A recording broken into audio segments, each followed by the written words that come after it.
हर हर महादेव। सनातन पुजारी की YouTube channel पर आज मैं सभी दर्शकों का पुनः स्वागत करता हूं। इस बार एकादशी की कथा डालने में लेट हो गई है, उसके लिए मैं क्षमा प्रार्थी हूं। इस बार जो शुक्ल पक्ष फागुन माह के शुक्ल पक्ष की एकादशी है, जिसे हम रंग भरी एकादशी के नाम से भी जानते हैं, कोई इसे आम्ल की एकादशी भी कहते हैं, उसके बारे में हम बात करेंगे। तो सर्वप्रथम इस बार जो एकादशी का व्रत है वह 20 मार्च दिन बुधवार का रहेगा। इस दिन एकादशी पड़ रही है, सभी भक्त इस एकादशी का व्रत अवश्य करें। अब यह एकादशी किसको अर्पित है? तो यह एकादशी महादेव और माता पार्वती को अर्पित है। मान्यता तो यह भी है कि माता पार्वती और भगवान शंकर इसी दिन दोनों का गौना होकर दोनों इसी दिन काशी पुरी में आए थे, अर्थात काशी नगर को दोनों आए थे। बनारस में आकर दोनों ने यहीं पर इसी दिन आए थे और इसी दिन को वहां के लोग रंग भरी अर्थात रंगों से रंग गुलाल खेलकर माता पार्वती और भगवान शंकर का पूजन अर्चना किया था, जिसके कारण इसे हम रंग भरी एकादशी के नाम से जानते हैं। अब इसकी कथा हम लोग श्रवण करेंगे। तो एक पौराणिक कथा है, जब युधिष्ठिर जी और अर्जुन अर्थात पूरे पांडव को भगवान श्री कृष्ण कथा सुना रहे हैं, तो उस समय भगवान से युधिष्ठिर जी कहते हैं कि हे प्रभु, आपने विजया एकादशी के बारे में बताया, जो फागुन माह के कृष्ण पक्ष की एकादशी है। अब आप हमें यह बताइए कि फागुन माह के शुक्ल पक्ष की एकादशी का क्या नाम है? क्या इस व्रत को करने से हमें फल प्राप्त होता है? और इस एकादशी में हम किसकी पूजन करें, किस देवता की पूजन करें? तो जो यह फागुन माह की एकादशी है, इस एकादशी का नाम तो आप लोग जानते ही हैं कि रंग भरी एकादशी के नाम से इसे सब कहते हैं, कहीं इसे आम्ल की एकादशी कहते हैं। पौराणिक कथा यह है कि एक वैदेही नाम के राज्य में एक चित्रसेन नाम के राजा रहा करते थे। वह बहुत ही धर्म आत्मा थे। वह सदैव पूजन पाठ और अपने प्रजा का सदैव पालन करते रहते थे।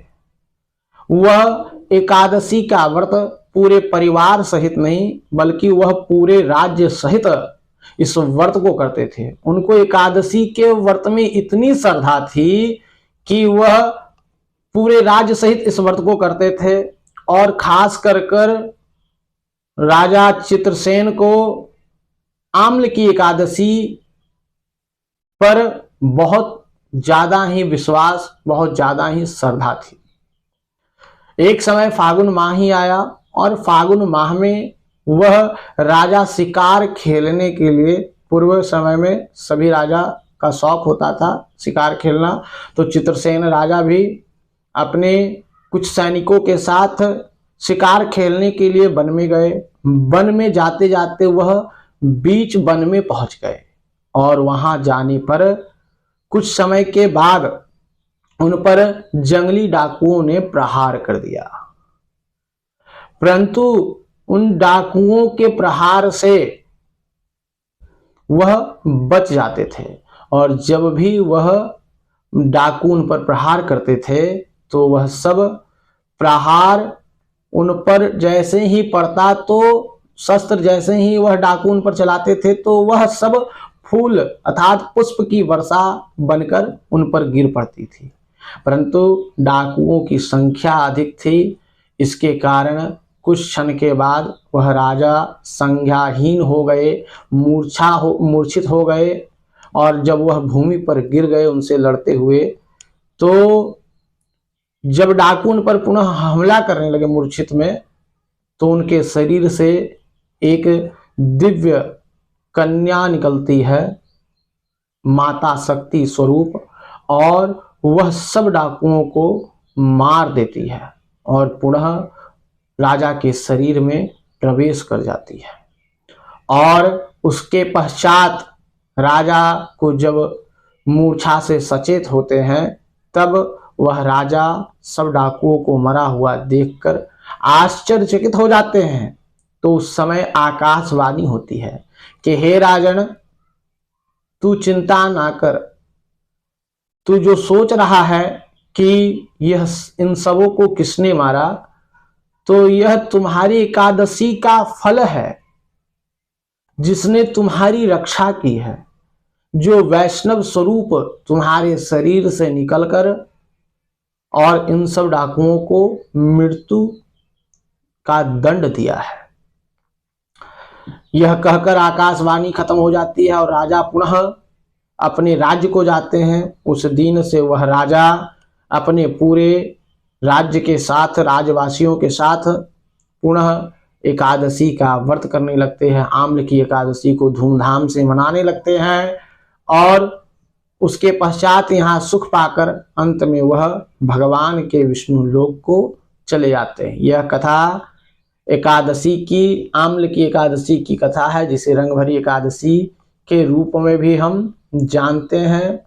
और माता पार्वती और महादेव को यह पूजन समर्पित है। यह जो रंगभरी एकादशी है, इसे हम माता पार्वती और भगवान भोलेनाथ को समर्पित करेंगे। इस दिन इन दोनों का विशेष करके पूजन करें। आप सुबह नित्य प्रातः काल नित्य स्नान करके भगवान के मंदिर में जाएं, किसी देवस्थल पर जाएं जहां पर माता पार्वती और भगवान भोलेनाथ की प्रतिमा स्थापित हो। वहां जाकर आप विधिवत भगवान का पूजन करें। पंचोपचार, दसोपचार एवं षोडशोपचार, जिस उपचार से आपकी इच्छा हो आप पूजन करें शक्ति अनुसार। उसके बाद माता पार्वती और भगवान शंकर का पुनः गठबंधन करें और उसके बाद माता पार्वती पर कुछ श्रृंगार सौभाग्य सहित अर्पित करें। इस प्रकार भगवान विष्णु का भी, माँ लक्ष्मी का पूजन करें। विशेषकर दोनों पर अबीर गुलाल अवश्य चढ़ाए। उसके बाद चालीसा पाठ, आरती कपूर जलाकर करें। इस प्रकार व्रत करने से आप सभी व्रतियों को विशेष फल प्राप्त होगा। कहा जाता है एकादशी का व्रत सब व्रतों में बहुत ही फल देने वाला व्रत है, इसीलिए इस व्रत को सभी को करें। इस दिन विशेष कर महादेव पर अबीर गुलाल अवश्य चढ़ाएं। यह चढ़ाने से आशा है कि आप सबों भक्तों के घर में रंग गुलाल से सुख खुशियां आएगी, आनंद आएगी। जय श्री राम। हर हर